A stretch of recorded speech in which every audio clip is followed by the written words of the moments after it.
Hey, hi guys, welcome to Cafe IO. Cafe IO में आपका स्वागत है. LLMs are something that are really booming up. You see every day a new model coming up. There's a race going on between the top companies in the world to release their own models. Google released Gemini like about 24 hours back.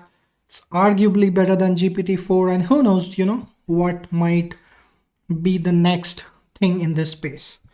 What really is needed is, as fast as the space is catching up, we really need to tune up our understandings of the space. So what I've been doing is collecting some good content in this space and trying to put a mind map into how to go about learning it, and how to use LLMs into building your own stack.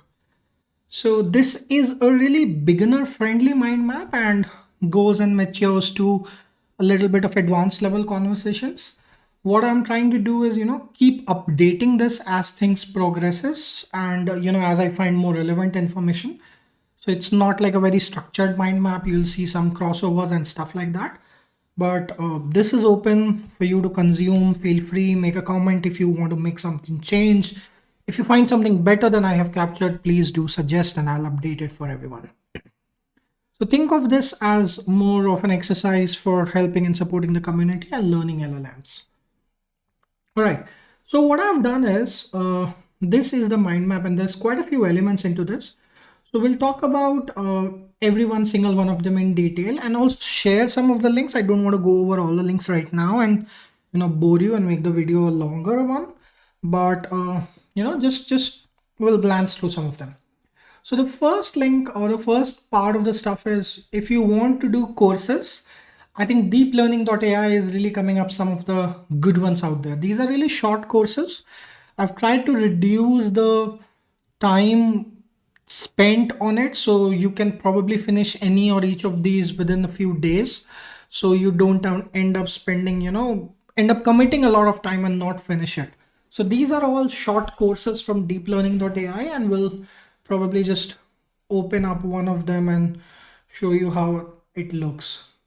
So in deeplearning.ai, you will go over short courses, and these short courses is what I've tried to categorize. As new courses come up, I will definitely patch up my mind map. All right. So don't want to get into specifics of all of the course right now, but here's an introductory level conversation. If you want to learn LangChain, there's a course, RAG architecture and embeddings. Let's move forward. There's some examples that I'm trying to put, which are really updated, and there's a lot of the one problem which I find is, there's a lot of information in the space, a lot of repos, but I'm trying to pick the most credible ones and the most exhaustive ones so that you don't have to spend a lot of time into digging them. So this is OpenAI Cookbook. And what they have done is they have captured beautifully all the examples and guide for using OpenAI APIs. This is really updated very frequently, like it was updated 2 days back. There's tons of different examples. You can open them in the code spaces and you can scan through different use cases that you can achieve with using OpenAI APIs. And there's a lot of examples. I again don't want to get into that. All right. Then what I have is I've captured some good blogs, and this is, I would say, not introductory. These are fairly advanced. So there's an article from Eugene Yan about patterns for building LLM based systems and products. And if you are building an LLM based systems or product, this is something you should definitely read. It's really engaging, and a lot of details have gone into it. What are some core patterns and things you need to be aware of? Maybe to improve performance, to reduce latency, to ensure output quality and stuff like that. And then he has also done a couple of other articles in the similar space, which you can see on his blog. Moving further, then I've tried to capture fine tuning and deploying, because you would rarely find people training their own LLM. That's a conversation mostly left out for the big shots. But a lot of people are trying to leverage RAG architecture, about which I've talked on the left hand side, or trying to fine tune their model, or try to deploy a large language model into a public cloud or something like that. So these articles talk about that and are addressing those concerns. All right. Now continuing the part of learning on the YouTube. So there's few videos which I've tried to distill, and these are again not tutorials. That's not the intent.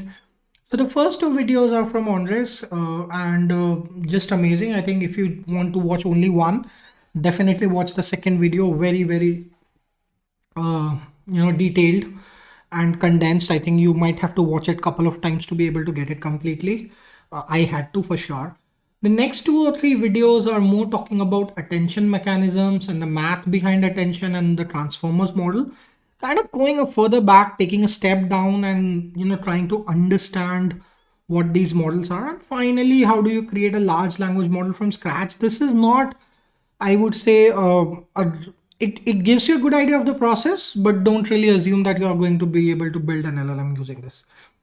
I've also captured the PDF, which is like a 45 slides, and all the details that Andres has captured within his video on YouTube, and that's also available here.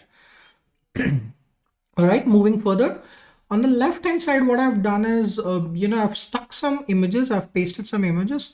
So this is an image for a RAG architecture, a traditional RAG architecture or slash fine tuning. And I think this design is largely what most people will end up implementing. So think of this tech stack as a reference architecture for doing RAG and fine tuning, or just building apps that are powering or powered by LLMs. So this is from the website of Turing, and I'll highly suggest you read the article if you can find it. And then I've gone on down and given a little more detail about different kind of RAGs that you can build. This is using Llama Index. I'm pretty sure something similar is definitely possible with LangChain. I'm yet to go into that. No particular recommendation between them as of now. I think this is just what I found before on LinkedIn, so I just took that. Yeah. So there's a couple of different kinds of RAG that they're talking: node reference, sentence view, embedded table, stuff like that, and you can definitely see and read them. Then you have the, okay, yeah, I'll continue this conversation. So on the left hand side, you have frameworks for building apps. And right now I've captured three, which is LangChain, Llama Index, and AutoGPT. Honestly, I think the first two are leading the way out. There's a couple of more things coming out in this space. Like Microsoft recently released a product called PromptFlow, which is very amazing and doing similar stuff, I would say, not though I have not done a detailed comparison. And then using Llama Index, I've tried to capture, how to do a RAG, again, very simplified version of RAG. And then there's a code from OpenAI cookbook as to how to you build and evaluate RAG pipelines using Llama Index. And then eventually this kind of further leads down the road to the top level RAG design. So that's how the mind map is structured. I have shared this and published this on the internet. So you can find the link to the description, and as more updates keep coming to this, I'll constantly keep rolling it out. So if you are interested, just bookmark this and you should be able to continue to, get benefited from it. Some of you have reached out to me in the past as to what tool I'm using. So tool is called Heptabase. It's a tool which I use to capture pretty much everything like journal, maps. There's tons of maps. If I show this software architecture idea board and stuff like that I have for my own users. And you can do task management, you can do tags, you can do highlights, you have your card library. You can actually, something like write a complete article in this and export it in Markdown. So it's a really, really neat tool. Call it a productivity app or anything like that, task management app, has mind mapping app, anything and everything. It has all of those roles. So highly, highly recommended. Definitely not a paid conversation, but if you're interested in buying it, please do check out the comment and you will find a link for, gaining access to the tool. It's a paid tool. So yeah, there's few bucks, but if you use my coupon code, it will benefit my work a little bit and it will not cost you any more extra. All right. With that, I would want to thank you guys for sticking and listening to my conversations on Cafe.io. Subscribe if you have not, and bye-bye.